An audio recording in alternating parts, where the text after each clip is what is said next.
കെഎസ്ആർടിസിയിൽ സ്ത്രീകൾക്ക് സൗജന്യ യാത്ര അനുവദിക്കുന്ന പ്രിയദർശിനി പദ്ധതിക്കുള്ള സർക്കാർ ഉത്തരവ് പുറത്തിറങ്ങി.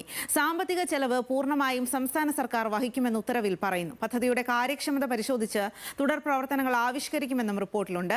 ഹാൻസ് വിവരങ്ങളുമായി ചേരുകയാണ്. ഹാൻസ്, എന്തായാലും ഈ സർക്കാർ അധികാരമേൽക്കുന്നതിന് മുമ്പ് തെരഞ്ഞെടുപ്പ് സമയത്തെ ഒരു 5 ഗ്യാരണ്ടിയായി പറഞ്ഞ് അതിലെ ഏറ്റവും പ്രധാനപ്പെട്ട കാര്യമാണ് സ്ത്രീകൾക്ക് സൗജന്യ യാത്ര എന്നുള്ളത്. അത് ഏത് രീതിയിൽ നടപ്പാക്കും എന്നുള്ളതാണ് പിന്നീട് വന്ന ചർച്ചകൾ.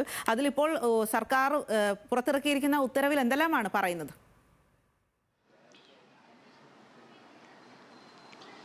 സ്വാതി പറഞ്ഞതുപോലെ തന്നെയാണ് ഈ തെരഞ്ഞെടുപ്പ് നടക്കുന്ന സമയത്ത് പ്രകടന പത്രികയിൽ UDF പറഞ്ഞ 5 ഗ്യാരണ്ടികളിൽ ഒന്നായിരുന്നു ഈ KSRTC ബസ്സുകളിൽ സ്ത്രീകൾക്ക് സൗജന്യ യാത്ര നടപ്പിലാക്കുമെന്നുള്ളത്. കഴിഞ്ഞ ദിവസം ചേർന്ന മന്ത്രിസഭാ യോഗമാണ് ഈ പദ്ധതിയുമായി ബന്ധപ്പെട്ടുള്ള അന്തിമ തീരുമാനം സ്വീകരിച്ചത്. അതിന് നടപ്പിലാക്കും, ആ പദ്ധതിയുമായി മുന്നോട്ട് പോകുമെന്നാണ് മന്ത്രിസഭാ യോഗം തീരുമാനിച്ചത്.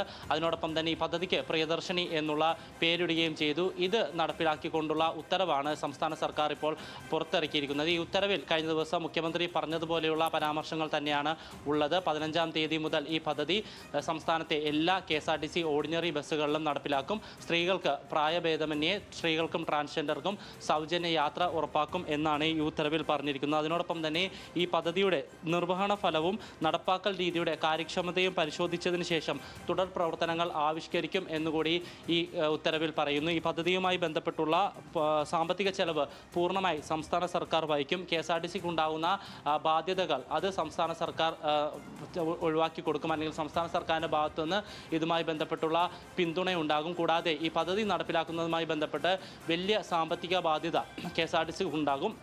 അത് ഒഴിവാക്കുന്നതിന് ടിക്കറ്റ് ഇതര വരുമാനം കണ്ടെത്തുന്നതിനുള്ള നടപടി KSRTCയുടെ ചെയർമാനും മാനേജിംഗ് ഡയറക്ടറും സ്വീകരിക്കണം എന്നുകൂടി പറഞ്ഞു വെച്ചുകൊണ്ടാണ് ഈ ഉത്തരവ് സംസ്ഥാന സർക്കാർ പുറപ്പെടുവിച്ചിരിക്കുന്നത്. സ്വാതി.